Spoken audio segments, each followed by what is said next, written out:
देश के जो भी सवाल पत्रकार पूछने की हिम्मत करते हैं, सिर्फ उनकी नौकरी नहीं जाती है, सिर्फ उनका चैनल नहीं बंद होता है, गोली भी मारी जाती है। और माफ़ कीजिएगा, हमारी बातें चॉकलेटी नहीं है, तीखी है। हमारी देश की बहुत सारी मीडिया घंटों चर्चा करती है झालमुड़ी पर और मेलोडी पर, लेकिन इन सब चर्चाओं के बीच कि इस देश में विद्यार्थियों के, नौजवानों के आत्महत्या करने की जो रफ्तार है वो लगातार बढ़ती जा रही है। जो आदमी शिक्षा के लिए योग्य नहीं है उसको शिक्षा मंत्री बना दिया गया है। सबसे पहले मीडिया के सभी साथियों का हम भारतीय राष्ट्रीय कांग्रेस की तरफ से बहुत बहुत स्वागत करते हैं। और जैसा कि आपको मालूम है, आज का दिन देश के पहले प्रधानमंत्री पंडित जवाहरलाल नेहरू जी को भी याद करने का दिन है। लेकिन हम आपके बीच आज एक बहुत ही महत्वपूर्ण विषय पर बातचीत के लिए उपस्थित हुए हैं। और माफ़ कीजिएगा, हमारी बातें चॉकलेटी नहीं है, तीखी है। आ रही है? ये संसद का माइक थोड़ी है।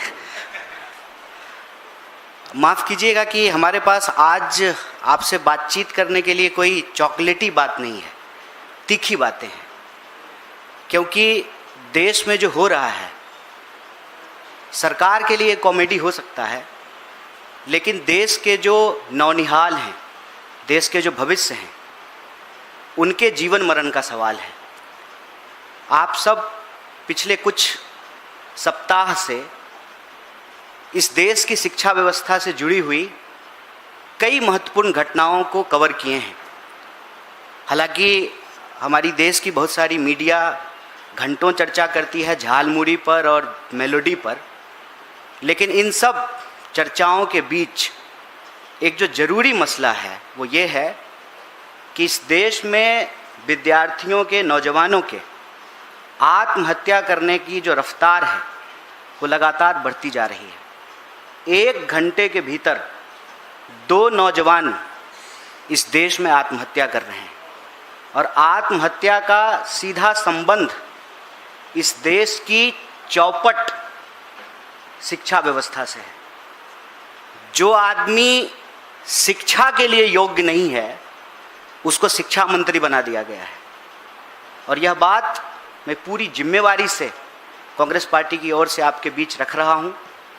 आपने देखा होगा कि किस तरीके से हर साल इसी महीने नीट को लेकर के एक बवाल शुरू होता है और सरकार के जो रवैये हैं वो ढाक के 3 पात। न शिक्षा मंत्री का इस्तीफा होता है, न दोषियों पे कोई सख्त कार्रवाई होती है, और हर साल पेपर लीक होता है। आप जानते हैं कि 80 बार से ज़्यादा इस देश की परीक्षाओं के पेपर लीक हो चुके हैं।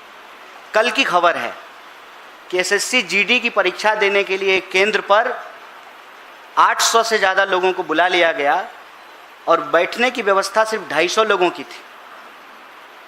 जो शिक्षा मंत्री, जिस देश की सरकार एक परीक्षा नहीं ठीक से करवा पा रहे हैं, आप बताइए कि एक साफ सुथरी परीक्षा के बिना, इस देश में ईमानदार गुरु के बिना हम विश्व गुरु कैसे बनेंगे। कल सुबह प्रधानमंत्री जी का मेल आया उनके ऑफिस से और विदेश में उनकी उपलब्धियां गिनाई जा रही थी।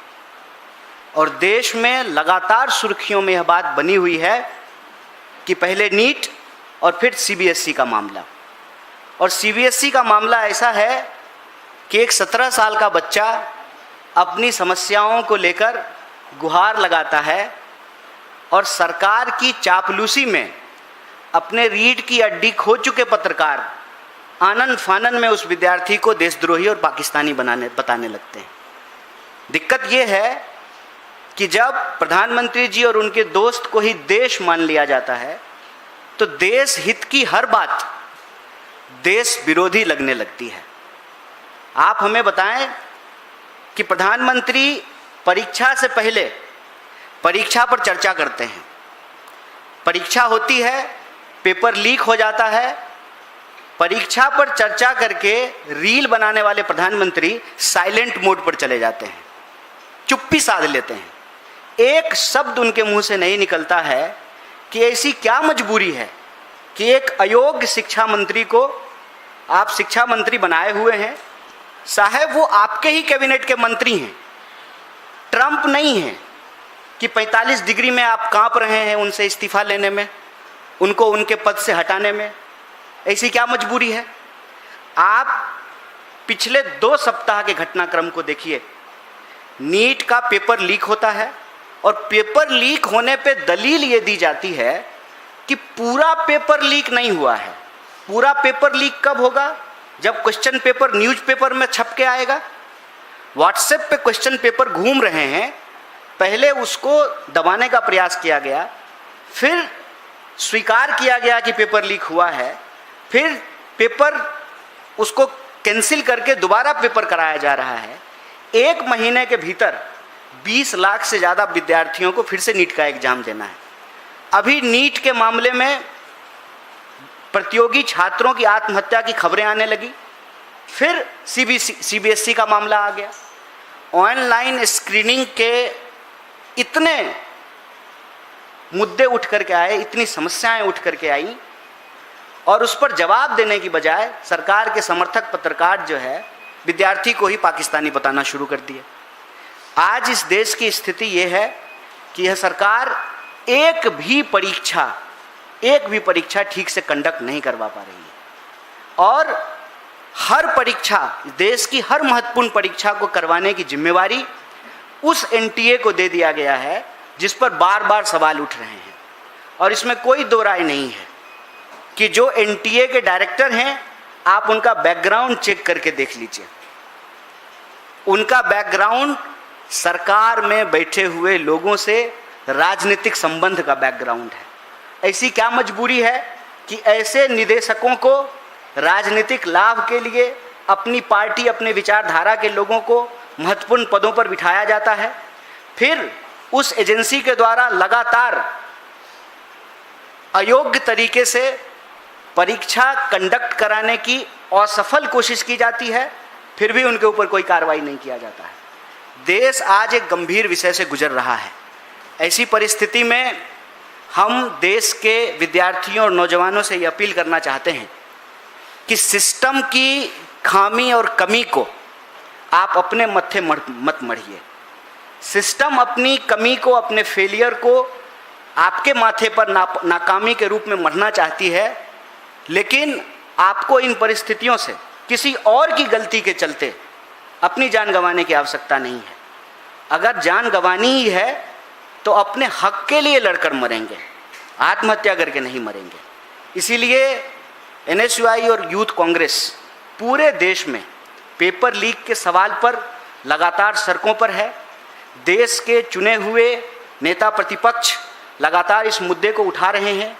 हम कह रहे हैं कि प्रधानमंत्री चुप्पी तोड़ें, अपनी मजबूरी से बाहर आकर के अयोग्य, शिक्षा के लिए अयोग्य शिक्षा मंत्री के ऊपर कार्रवाई करें, उनको बर्खास्त करें, दोषियों के ऊपर सख्त कार्रवाई हो, जीरो टॉलरेंस के साथ पेपर लीक को रोकने के लिए सख्त कानून बनाया जाए, और इस देश की परीक्षाओं के चलते, परीक्षा में होने वाली गड़बड़ियों के चलते जो देश के भविष्य का, देश के नौनिहालों का गला घोटा जा रहा है, इसको बंद किया जाए।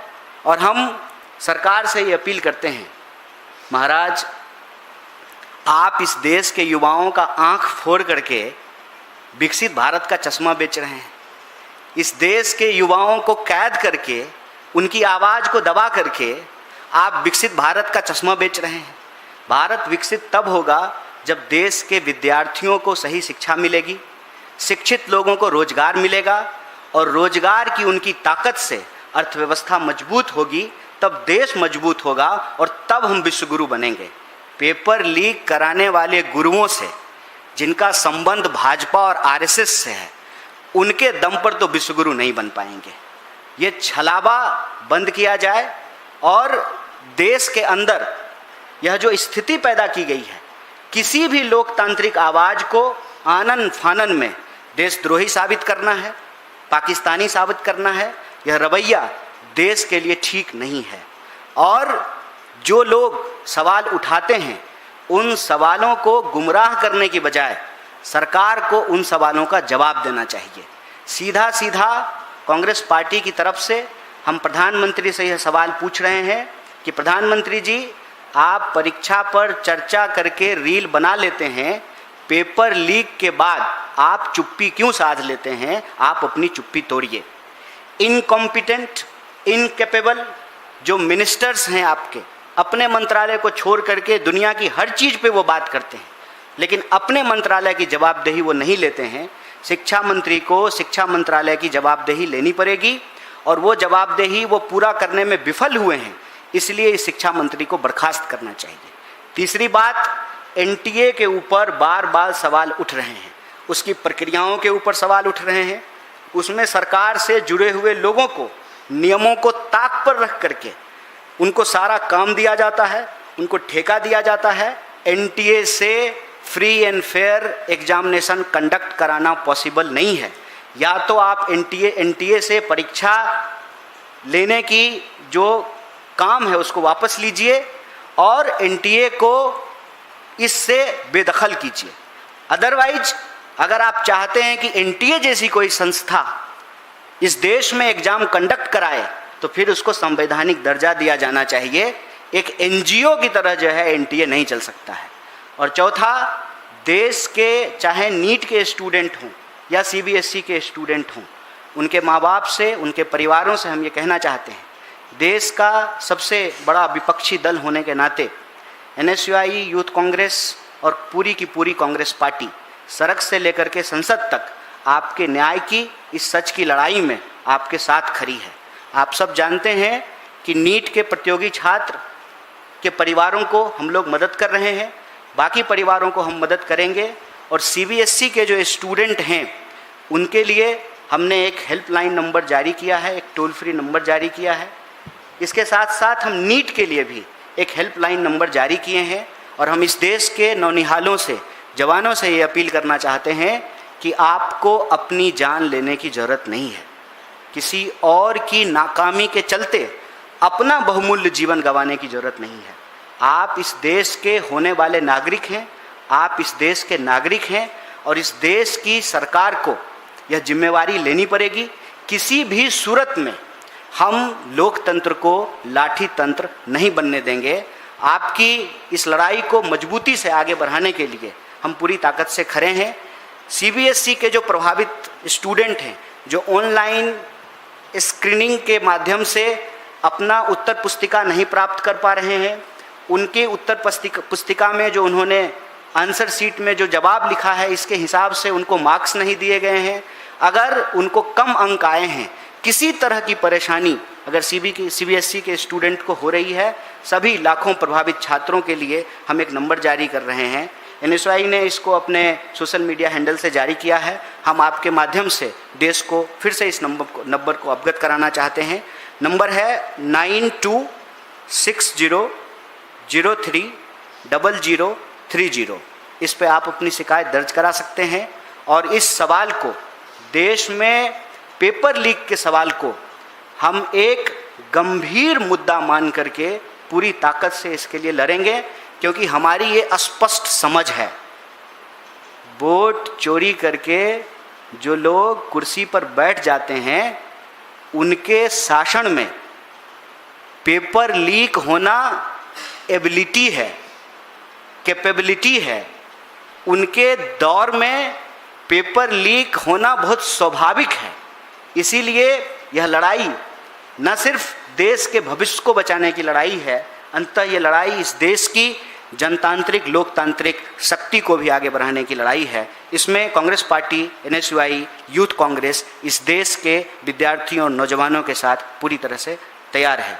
आपके पास जो भी सवाल हैं हम यथासंभव उसका जवाब देने का प्रयास करेंगे और आप राजनीतिक, गैर राजनीतिक, विचारधारात्मक कोई प्रश्न पूछ सकते हैं, क्योंकि हम प्रधान नहीं हैं। प्रधान से जब पूछा गया कि आप इस्तीफा क्यों नहीं देंगे, तो उन्होंने कहा कि हम राजनीतिक सवालों का जवाब नहीं देंगे। मतलब वो जब चुनाव लड़ते हैं तो वो राजनीति नहीं करते हैं, वो गुल्ली डंडा खेलते हैं, उसको पॉलिटिक्स नहीं कहते हैं। भाजपा एक राजनीतिक दल नहीं है, और धर्मेंद्र प्रधान भाजपा के नेता नहीं हैं। धर्मेंद्र प्रधान जो है वो सांसद नहीं है, और मंत्री होना इस देश में राजनीतिक नहीं है। हो सकता है मोदी जी के शासन में राजनीति की परिभाषा बदल गई हो। अब सरकार का चरण वंदना करना, प्रधानमंत्री जी के चरणों में लेट जाना, इसको राजनीति नहीं कहा जाता है। लेकिन हम समझते हैं कि शिक्षा का सवाल एक राजनीतिक सवाल है, रोजगार का सवाल एक राजनीतिक सवाल है, पेपर लीक का सवाल एक राजनीतिक सवाल है, और हम आपके सभी राजनीतिक सवालों का जवाब देने का यथासंभव प्रयास करेंगे। बहुत बहुत शुक्रिया, बहुत बहुत धन्यवाद।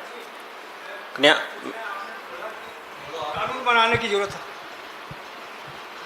सर जी, आपने कहा कि कानून बनाने की जरूरत है, तो जो ऑलरेडी कानून है वो काम नहीं कर रहा है। कानून तब काम करेगा ना जब कानून मंत्री काम करेगा। अब आप मुझे बताइए कि इस देश के आदरणीय ऑनरेबल चीफ जस्टिस ने एक बयान दिया और फिर कहा कि हम फेक डिग्री वालों को कह रहे थे, और आपको तो मालूम है प्रधानमंत्री की डिग्री पे ही सवाल उठा हुआ है। तो कानून तो तब काम करेगा ना जब कानून मंत्री काम करेगा। कोई भी नियम तो तब चलेगा ना जब शासन प्रशासन ठीक से हो। जिस शासन प्रशासन पे ही वोट चोरी का आरोप है, वहाँ आप क्या उम्मीद करते हैं? वहाँ तो जनतंत्र में सारी उम्मीद इस देश की जनता से है।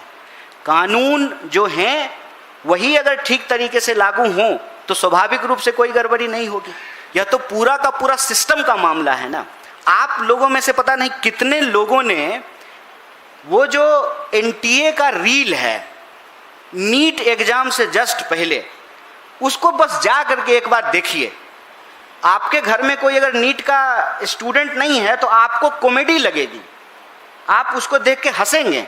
लेकिन अगर आप नीट की परीक्षा दे रहे किसी बच्चे के माता पिता हैं तो आपको बहुत दुख होगा और बहुत दर्द होगा कि कुछ दिन कबल जो हीरो की तरह एआई के उपयोग से एक रील बना करके डाल रही है और बड़ा बड़ा दावा कर रही है कि आप बस पेपर पे ध्यान दीजिए, बाकी हम देख लेंगे। और उसका नतीजा ये है कि पेपर लीक हो गया। और पेपर लीक कहाँ से हुआ है, ये बहुत महत्वपूर्ण सवाल है। पेपर लीक उन गुरुओं के यहाँ से हुआ है जिनके दम पे आरएसएस बीजेपी इस देश को विश्वगुरु बनाना चाहती। उन टीचरों के यहाँ से पेपर लीक हुआ है।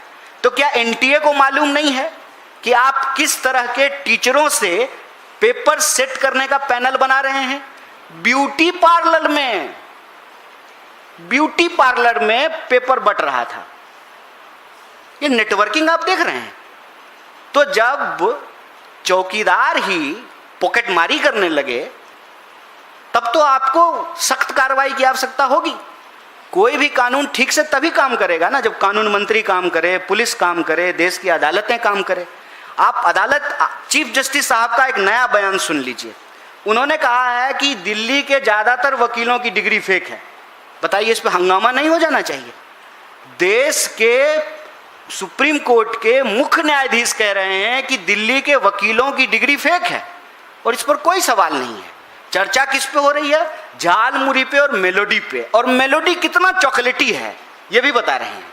तो ऐसे में हम तो इस देश की जनता से ही अपील करेंगे, और इस देश की जनता से हमारी ये अपील है कि याद रखिएगा, वोट चोरी से बनी हुई सरकार पेपर लीक ही कराएगी। और पेपर लीक अगर होगा तो इस देश के नौनिहालों की आंख फोड़ने की ये कोशिश है। और जब इस देश के नौनिहालों का आंख फोड़ दिया जाएगा तो आप बताइए कि भारत विकसित कैसे बनेगा। आज 2026 में क्या हो रहा है इस पर कोई बात करने के लिए तैयार नहीं है। हर साल पेपर लीक हो रहा है। जब हम अभी इस वक्त चर्चा कर रहे हैं, हो सकता है कि देश के किसी कोने में किसी परीक्षा का पेपर लीक हो रहा हो। उसी वक्त जो है दिन भर सरकार कॉमेडी करती है, और कॉमेडी का नाम उपलब्धि दे दिया गया है बस, और थोड़ा गंभीर टोन में कॉमेडी करती है। इस देश को पेपर लीक को बहुत गंभीरता से लेना चाहिए। ये एक बहुत बड़ा सवाल है और इस देश के लोगों के लिए पेपर लीक ना हो, विद्यार्थियों के भविष्य को दांव पर ना लगाया जाए, इसके लिए एक सख्त कानून की जरूरत है और दोषियों पर सख्त कार्रवाई की आवश्यकता है।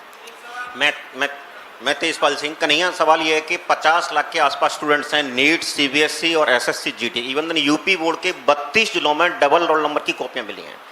ये 50 लाख वो बच्चे हैं जो 15 साल से लेकर के 25 साल की उम्र के हैं, बिल्कुल यंग हैं, नया दिमाग के बच्चे हैं, कोमल दिमाग है। क्या ये स्वस्थ लोकतंत्र के लिए अच्छी निशानी है कि हम ऐसी फसल तैयार कर रहे हैं जो कभी भी भरोसा नहीं करेगी किसी भी गवर्नमेंट के ऊपर? बिल्कुल ये अच्छी बात नहीं है, और मैं समझता हूं कि ये सवाल देश का सबसे गंभीर सवाल है। हम देश में रोज नए उठते हुए मुद्दों को देखते हैं, लेकिन शिक्षा का सवाल सबसे जरूरी सवाल है। शिक्षा के बिना कोई भी समाज, कोई भी देश वो ताकतवर नहीं हो सकता है।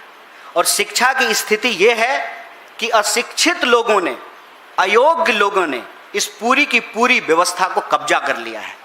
आप देखिए कि जो वाइस चांसलर अपने स्टूडेंट को एक्सपेल करता है, अपने स्टूडेंट को जेलों में डालता है, जिस वाइस चांसलर के अंदर करप्शन होते हैं, उस वाइस चांसलर को प्रमोट करके यूजीसी पहुंचा दिया जाता है, फिर यूजीसी से प्रमोट करके उसको पद्मश्री दे दिया जाता है। जो अफसर बेईमानी करता हुआ पकड़ा जाता है, उस पर कार्रवाई नहीं होती है, उसका प्रमोशन कर दिया जाता है। तो ये तो गिरोह है। ये ऐसा देश की स्थिति देख करके ऐसा लग रहा है कि किसी भी तरह से इस देश को चौकीदार नहीं चला रहे हैं, इस देश को पॉकेट मार चला रहे हैं। और पॉकेट मारों के इस गिरोह के चलते सबसे ज़्यादा अगर कोई प्रभावित हो रहा है तो वो इस देश के नौजवान और विद्यार्थी हो रहे हैं। और आप एनटीए की कारस्तानियों को अगर सुनेंगे तो आपको हंसी भी आएगी और आपको रोना भी आएगा। एनटीए सनी लियोनी का एडमिट कार्ड पर फोटो लगा करके भेज देती है। आप सिर्फ एडमिट कार्ड जो भेजा जाता है, उस एडमिट कार्ड पर एक रिपोर्ट बना करके देखिए कि दुनिया भर के हस्तियों का फोटो लगा करके एडमिट कार्ड भेजा जाता है। कोई भी वेबसाइट, डिजिटल डंडा सरकार चलाना सीख गई है, सोशल मीडिया बैन करना सीख गई है, लेकिन अपना वेबसाइट सरकार का नहीं चल रहा है। कोई भी वेबसाइट ठीक से नहीं चलता है। सारा का सारा महकमा, प्रधानमंत्री से लेकर के नीचे तक का अफसर रील बनाने में व्यस्त है। एआई का इतना ही इस्तेमाल हो रहा है कि सब लोग रील बना रहे हैं। एनटीए रील बना रहा है, सीबीएसई रील बना रहा है, लेकिन उसके हेल्पलाइन नंबर पर कभी कॉल करके देखिए, आप उसके पेमेंट गेटवे को जा करके देखिए, आप वहां पर जो अपलोड किया गया है क्वेश्चन पेपर, उसकी क्वालिटी जा करके देखिए, उसका मार्किंग सिस्टम जा करके देखिए, तो आपको लगेगा कि मूर्खों के हाथ में सत्ता चली गई है और ये जो मूर्ख हैं उस देश के भविष्य को चौपट कर रहे हैं। सर कन्हैया जी, आज सुप्रीम कोर्ट का फैसला आया है बिहार एसआईआर को लेकर। सुप्रीम कोर्ट ने कहा कि बिहार में जो एसआईआर हुआ है पूरी तरह से वैध है, कोई उसमें जो है गलती नहीं है, हाँ संवैधानिक है। इस पर क्या कहेंगे? देखिए, इस पर एसआईआर के सवाल पर आपको पार्टी की तरफ से एक आधिकारिक सूचना दी जाएगी, प्रेषित किया जाएगा। मैं उम्मीद करता हूं कि प्रेस कॉन्फ्रेंस भी होगी। हम बस इतना कहना चाहते हैं कि एक सवाल आज इस देश के लोगों के मन में है, चाहे वो व्यक्ति राजनीतिक हो या राजनीतिक नहीं हो, चाहे वो दल ए का समर्थक हो या दल बी का समर्थक हो, और वो सवाल है विश्वसनीयता का। इस देश के सिस्टम के ऊपर से लोगों की विश्वसनीयता समाप्त होती जा रही है। और ऐसी परिस्थिति में चाहे न्यायालय, न्यायपालिका के लोग हों, चाहे चुनाव आयोग के लोग हों, चाहे एनटीए के लोग हों, चाहे मंत्रालयों में बैठे हुए अफसर हों, उनको यह बात गंभीरता से सोचनी चाहिए कि आप अपनी नाकामियों पर चाहे जितना झूठ का मुलम्मा चढ़ा दें, चाहे जितना आप एआई से डेकोरेटेड रील बना दें, लेकिन आपकी नाकामियों के ऊपर पड़ने वाला पर्दा जगह जगह से फट गया है। और इससे सवाल लगातार बाहर झांक रहे हैं। और सवाल यही है कि आज दुनिया में हमारी स्थिति क्या है, हमारे इंस्टीट्यूशन की ट्रांसपेरेंसी की हालत क्या है, मीडिया की हमारी हालत क्या है, और सबसे ज़रूरी सवाल, इस देश के नौजवान, आज भी भारत दुनिया का सबसे युवा देश है, और इस सबसे युवा देश के नौजवानों की हालत क्या है। मैंने आपको बताया 1 घंटे में 2 लोग आत्महत्या कर रहे हैं। और आज मैं सुबह रिपोर्ट पढ़ करके आया हूं कि 3 लोग अगर आत्महत्या कर रहे हैं तो उसमें हर तीसरा व्यक्ति दिहाड़ी मजदूरी करता है। जो नौजवान इस देश में डॉक्टर, इंजीनियर बनने का सपना लेकर के चला, उसके प्रश्न पत्र लीक हुए, कोई गरीब अपना जमीन बेच करके घर गिरवी रख करके बच्चे को तैयारी कराया, उस बच्चे के पास या तो दिहाड़ी मजदूरी करने का ऑप्शन है, नहीं तो जो है उसके पास आत्महत्या करने का ऑप्शन है। और दिहाड़ी मजदूर जब अपने हक के लिए नोएडा की सड़कों पे उतर गया, भाषा वही थी कि इनका पाकिस्तानी कनेक्शन है, ये देशद्रोही लोग हैं, असली मजदूर तो काम कर रहे हैं, ये लोग आंदोलनजीवी हैं। पिछले 12-13 साल से इस सरकार का स्क्रिप्ट नहीं बदला है।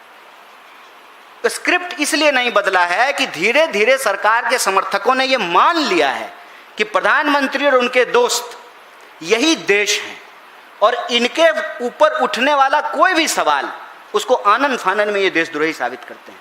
आप सोच करके देखिए, SIR को लेकर के हम सवाल पूछ रहे हों, हम नीट को लेकर के सवाल पूछ रहे हों, हम NTA को लेकर के सवाल पूछ रहे हों, इस देश के वाइस चांसलर को लेकर के सवाल पूछ रहे हों, वो सवाल इस देश के हित से जुड़ा हुआ सवाल है।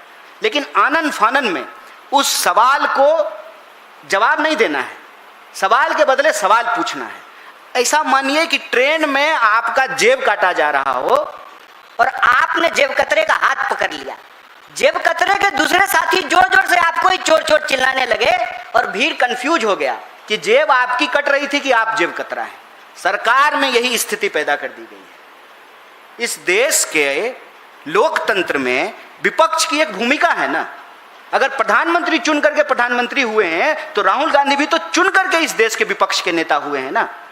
देश का विपक्ष का नेता यह कह रहा है कि चुनाव आयोग में चुनाव आयुक्तों की नियुक्ति की जो प्रक्रिया है यह प्रॉब्लमेटिक है, उस पर अपना डिसेंट नोट करा रहे हैं, कोई कार्रवाई नहीं हो रही है। ऐसा रील बनाया मुख्य चुनाव आयुक्त ने, ऐसा लगा कि वही शुभेंदु अधिकारी हैं। शुभेंदु अधिकारी चुनाव नहीं जीता है, ज्ञानेश गुप्ता जैसा लगा कि विक्ट्री की तरह जो है रील बना करके पोस्ट कर रहे थे। आप बस ये भोंडापन देखिए अपनी आंखों से और चिंता कीजिए। इसीलिए मैंने आपको कहा कि ये हमारे पास कोई चॉकलेटी बात नहीं है करने को, तीखी बात है। हो सकता है कि हमको तब तक यह बात के लिए कोई असर नहीं हो जब तक हमारे घर में यह स्थिति ना पैदा हो जाए, हमारे बच्चे कल को नीट का एग्जाम देने के लिए ना चले जाएं और खुदा ना खास्ता उसके लिए आत्महत्या की स्थिति ना बन जाए। आप किसी भी इंस्टीट्यूशन के बस डायरेक्टर का बॉडी लैंग्वेज देखिए, संस्कृत निष्ठ हिंदी में सफेद झूठ बोलते हैं। आप CBSE के डायरेक्टर का प्रेस कॉन्फ्रेंस देखिए, आप NTA के डायरेक्टर का प्रेस कॉन्फ्रेंस देखिए, आप उनकी वेबसाइटों को जाकर के देखिए और जो प्रभावित बच्चे हैं उनके आंख के आंसुओं को देखिए। क्या महसूस होता होगा उस 17 साल के बच्चे को जब उसको सिर्फ इस बात के लिए पाकिस्तानी कहा जा रहा है कि आपने CBSE से सवाल क्यों पूछा। और ये काम ये पिछले 10 साल से ज़्यादा कर रहे हैं, 80 बार से ज़्यादा पेपर लीक हो गए हैं, हर घंटे 2 नौजवान आत्महत्या कर रहे हैं, एक परीक्षा ये ठीक से कंडक्ट नहीं कराए हैं, एक एग्जाम, और सारा एग्जाम फिर भी NTA को दे दिया जाता है। इस देश में शिक्षण संस्थानों का डायरेक्टर बनने की एकमात्र योग्यता है आपको नमस्ते सदावत्सले पूरा आता है कि नहीं आता है, आपके RSS में लोग हैं कि नहीं है, सरकार के साथ आपका राजनीतिक संबंध है कि नहीं है, बाकी योग्यता की कोई आवश्यकता नहीं है। मैं कहता हूं कि जब कॉकरोच का बयान इस देश के मुख्य न्यायाधीश ने दिया, आदरणीय ऑनरेबल, देखिए कितना मजेदार बात है, वो जो कह रहे हैं अगर उनके समर्थन में कहें तो सिस्टम पे सवाल उठता है, कहें कि सच बोल रहे हैं तो सिस्टम पे सवाल उठता है और प्रधानमंत्री की डिग्री पे सवाल उठता है, अगर उनको झूठ कहें तो कंटेम्प्ट लगता है। तो ऑनरेबल जस्टिस ने कहा कि आधी डिग्री फेक है, और वही ऑनरेबल डिग्री जस्टिस कह रहे हैं कि नहीं हमने उनको कॉकरोच नहीं कहा, हम तो फेक डिग्री वाले को कहा। तो सर प्रधानमंत्री जी को एक बार पूछ लेते, एक बार उनकी डिग्री पे भी कार्रवाई हो जाती। ये जो सवाल आप पूछ रहे हैं यह सवाल इस बात से ज़्यादा गंभीर है कि सुप्रीम कोर्ट में क्या निर्णय आया, चुनाव आयोग क्या कह रही है, रेल मंत्रालय अपने दलील में क्या बोलती है, शिक्षा मंत्रालय रील बना करके क्या कह रही है। इससे ज़्यादा ज़रूरी सवाल है कि इस देश के नौजवानों को इस देश के सिस्टम पर से उनकी विश्वसनीयता कम हो रही है।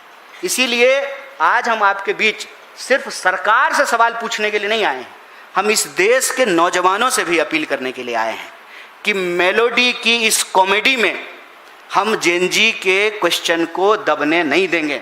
हम सड़क से लेकर के संसद तक इस सवाल को उठाएंगे।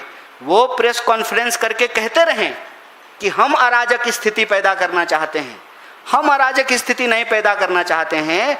आप मूर्ख लोग गद्दी पे बैठ करके इस देश को चलाने में सक्षम नहीं है, अयोग्य हैं।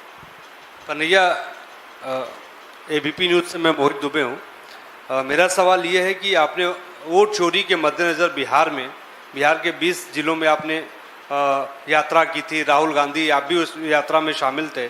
भारतीय जनता पार्टी कह रही है कि वोट अधिकार यात्रा ये लोग कर रहे थे, वोट चोरी का मुद्दा उठा रहे थे। सुप्रीम कोर्ट ने कह दिया है कि वोट चोरी का कोई मुद्दा नहीं था, एसआईआर बिल्कुल सही था, राहुल गांधी को माफ़ी मांगनी चाहिए। पहला सवाल। दूसरा सवाल मेरा ये है कि कर्नाटक के घमासान को लेकर, या ये कहें कि कर्नाटक की कुर्सी को लेके जो है बड़ा हंगामा बरपा है। सिद्धारमैया रहेंगे या डीके शिव कुमार बनेंगे? डीके शिव कुमार मंदिर यहाँ पे जा रहे हैं, क्या एक्चुअल में स्थिति है, इसके बारे में थोड़ा बता दीजिए। देखिए, देश में हजार मुद्दे हैं। हमारे लिए सबसे बड़ा मुद्दा ये है कि इस देश में एक भी परीक्षा पर चर्चा करने वाले प्रधानमंत्री सही तरीके से कंडक्ट नहीं कर पा रहे। हमारा सीधा सवाल है कि सरकार को जवाबदेही तय करनी पड़ेगी। क्या मजबूरी है, प्रधानमंत्री आकर के बताएं कि प्रधान से क्यों घबरा रहे हैं। सर, वो आप ही का प्रधान है, आप ही उसको प्रधान बनाए हैं। वो ट्रंप नहीं है, आपको उसके सामने कोई सरेंडर करने की जरूरत नहीं है। वो काम नहीं कर रहा है। इससे पहले आपने एक और आपकी प्रिय मंत्री थी स्मृति ईरानी, उस वक्त मैं स्टूडेंट था, हम लोग सड़क पे आंदोलन कर रहे थे, तो उस वक्त तो सरकार ने उनसे इस्तीफा ले लिया था। उनका शिक्षा मंत्रालय लेकर के उनको कपड़ा मंत्री बना दिया था, कहा था कि आप इसमें फिट हैं, कपड़े की आपको समझ ज़्यादा है, शिक्षा की नहीं है। तो ऐसी क्या मजबूरी है कि इस प्रधान को बिठाए हुए हैं, इसको क्यों नहीं हटा रहे हैं? बार बार जब पेपर लीक हो रहा है, एक एग्जाम ठीक तरीके से कंडक्ट नहीं हो रहा है, ये हमारे लिए सबसे बड़ा सवाल है। और जहाँ तक वोट चोरी का सवाल है, मैं उस पर आपको आज फिर कहता हूँ, चोर जब सरकार बनाएंगे तो पेपर लीक ही होगा, और इस पर माफ़ी मांगने की ज़रूरत नहीं है। बस सब्र कीजिए, इंतज़ार कीजिए, धीरे धीरे जैसे ये पेट्रोल का दाम बढ़ा रहे हैं ना, 1 रुपया 2 रुपया, लेकिन अंततः तो आपका 10 रुपया खर्च हो गया है एक सप्ताह में। वैसे ही धीरे धीरे जो है इस देश की आबादी को यह बात समझ में आने लगी है। कहते हैं विदेश यात्रा मत करो, और खुद जा करके चॉकलेट दे करके रील बनाने के लिए चले गए। धीरे धीरे यह बात स्पष्ट तरीके से लोगों को समझ में आने लगी है। और हम यह बात आज भी दावे से कह रहे हैं, कहीं का भी चुनाव हुआ हो, एसआईआर में जो डिलीशन होता है और बीजेपी के जीतने का जो वोट मार्जिन है, जो अंतर है, उसको आप देख लीजिए, आपको स्थिति स्पष्ट हो जाएगी। और यह बात अगर हम कह रहे हैं और आज दावे के साथ कह रहे हैं, अगर हम गलत कह रहे हैं तो ये कार्रवाई कर लें। हम जनता के सामने सबूत तैयार देने के लिए तैयार हैं। राहुल गांधी ने वोटर लिस्ट निकाल करके चुनाव आयोग के ही वोटर लिस्ट से वोट चोरी का प्रमाण दिया है, और सरकार के पास इस देश के नेता प्रतिपक्ष के सवालों का जवाब नहीं है। ये दुख और चिंता की बात है, खुशी मनाने की बात नहीं है कि राहुल गांधी जो भी बात उठाते हैं 2 महीने 3 महीने के वो बात साबित हो जाती है। राहुल गांधी की एक बात आप अगर हम कोरोना से ही शुरू कर लें, हर बात सही साबित होती गई है। ये जो आज 10 रुपये पेट्रोल के दाम बढ़े हैं, ये तो राहुल गांधी पहले बोल दिए थे। उन्होंने कहा था कि ये अपने दोस्त के चक्कर में देश के हित को, दोस्त के हित के लिए देश के हित को अमेरिका के सामने सरेंडर कर रहे हैं। वेनेजुएला से तेल खरीदने का जो प्रतिशत है वो 50% को क्रॉस कर गया है। और इसी को तो कहते हैं ना वो मुहावरा, अंधेर नगरी चौपट राजा, टके सिर भाजी टके सिर खाजा। 100 रुपया का $1 और 100 रुपया का 1 लीटर, कितना बेहतर हो गया है। ये स्थिति साफ कह रही है। और रही बात कर्नाटक की, कर्नाटक हम देख रहे हैं, भाजपा को चिंता में अपना पेट खराब करने की आवश्यकता नहीं है। हमारा इंटरनल सिस्टम है। कुछ लोगों को केरल को लेकर के भी बड़ी चिंता हो रही थी, बड़ा जल्दी में थे, लेकिन हम लोग रील बनाने की जल्दी में नहीं थे। आराम से फैसला हुआ लोकतांत्रिक तरीके से, और सारा पार्टी यूनाइट होकर के उस फैसले को लागू किया। कर्नाटक में जो है जो करना है पार्टी करेगी। हमारे लिए हमारी पार्टी कैसे चलेगी ये चिंता का विषय नहीं है। हमारे लिए ये चिंता का विषय है कि देश कैसे चलेगा। और जब हम देश की बात करते हैं, देश का मतलब देश का प्रधानमंत्री और प्रधानमंत्री का दोस्त नहीं होता है। देश का मतलब देश के अंदर रहने वाले 140 करोड़ लोग होते हैं, और 140 करोड़ लोगों की जिम्मेवारी इस देश की विधायिका, न्यायपालिका और कार्यपालिका और इस देश की मीडिया के ऊपर है। चारों इंस्टीट्यूशन को अपनी जिम्मेवारी निभानी पड़ेगी, और वो चारों इंस्टीट्यूशन अगर अपनी जिम्मेवारी नहीं निभाएंगे तो हम इस देश का विपक्ष होने के नाते देश की संसद और सड़क पर इस देश के छात्रों और नौजवानों की आवाज़ को बुलंद करते रहेंगे। मेरा नाम आदर्श कुमार है, मैं उत्तर प्रदेश आता हूँ। हम जैसे लोग जो यूपी से आते हैं, दिल्ली में काम करके पढ़ाई करते हैं, काम भी करते हैं, पढ़ाई भी करते हैं। अभी आपने एनटीए पर बोला, यूपीएससी में अभी प्रीलिम्स हुआ है, क्वेश्चन आउट ऑफ सिलेबस था, 1 मिनट में क्वेश्चन पढ़ा नहीं जा रहा था, मैं आंसर कैसे देते, और उसका मॉडल पेपर भी नहीं जारी किया गया 1 या 2 दिन पहले। तो यूपीएससी के ऊपर आपकी क्या राय है? ये आपने बहुत अच्छा सवाल किया है। देखिए कितना मजेदार है, यूपीएससी का सिलेबस नहीं आउट हो जाता है। सिलेबस आउट होना चाहिए, सिलेबस 1 साल पहले पता चलना चाहिए। सिलेबस आउट नहीं होता है, नीट का पेपर आउट हो जाता है। कितना मजेदार सरकार है बताइए। क्यों? क्योंकि एक से एक नमूने मंत्री हैं। बस एक बार जा करके उनके सोशल मीडिया को देखिए, आपको ऐसा महसूस होगा। आप बस एक बार जाइए और एनटीए का रील देखिए और वहीं से आप प्रधानमंत्री का रील देखने के लिए चले जाइएगा, लगेगा कि दोनों का स्क्रिप्ट कोई एक ही आदमी लिखा है। हवाबाजी, काम जीरो, हवाबाजी दुनिया भर का, पूरे गुब्बारे में सिर्फ और सिर्फ गैस भरा हुआ है। और जो ही आप सवाल पूछिएगा तो वो सवाल नहीं है, वो सुई है। और गुब्बारे की तरफ बढ़ती हुई सुई, इसका मतलब गुब्बारे का हवा निकल जाएगा। इसीलिए सरकार को सवालिया लहजे में कोई भी मजाक पसंद नहीं है, कोई भी मजाक पसंद नहीं है, क्योंकि सारा कॉमेडी सरकार खुद करती है, गंभीर टोन में करती है, सीरियस टोन में। और ये कॉमेडी है, ये कॉमेडी है कि विश्व गुरु का दावा करने वाली देश के पास एक परीक्षा ठीक से कंडक्ट कराने के लिए कोई इंस्टीट्यूशन नहीं बचा है। और ऐसा नहीं है कि इस देश में परीक्षाएं नहीं हुई हैं, इस देश में परीक्षाएं होती रही हैं। सब लोग परीक्षा पास करके ही यहाँ बैठे हुए हैं, सरकारें चलती रही हैं, विश्वविद्यालय चलते रहे हैं। ऐसा नहीं है कि अनोखी सरकार बनी है।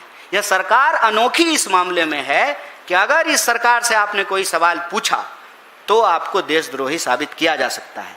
फिर भी अगर साबित करने के बावजूद डिजिटल डंडा खा करके भी, अकाउंट विथहेल्ड करा करके भी आप चुप नहीं हुए, तब आपको जो है ना रियल डंडा खाना पड़ सकता है। मामला सिर्फ डंडे तक नहीं होगा, डंडा खाने के बाद आपको जेल भी जानी पड़ सकती है। देश के जो भी सवाल पत्रकार पूछने की हिम्मत करते हैं, सिर्फ उनकी नौकरी नहीं जाती है, सिर्फ उनका चैनल नहीं बंद होता है, गोली भी मारी जाती है। और मजेदार बात यह है कि पत्रकार को मारने वाला अपराधी चूंकि सरकार को वोट दिलाता है, इसीलिए उसको बार बार पैरोल पे बाहर छोड़ दिया जाता है। आप देखें, अभी आए हैं एक बाबा पैरोल पे बाहर निकल करके। इस सिस्टम को बस आप देखिए और समझिए। हम कहते हैं कि सिस्टम की नाकामी पर पड़ा हुआ पर्दा फट गया है और इसके छेदों से सवाल झांकने लगे हैं। और सवाल ये है कि प्रधानमंत्री इस देश के युवाओं की आंख फोड़ करके विकसित भारत का चश्मा बेच रहे हैं।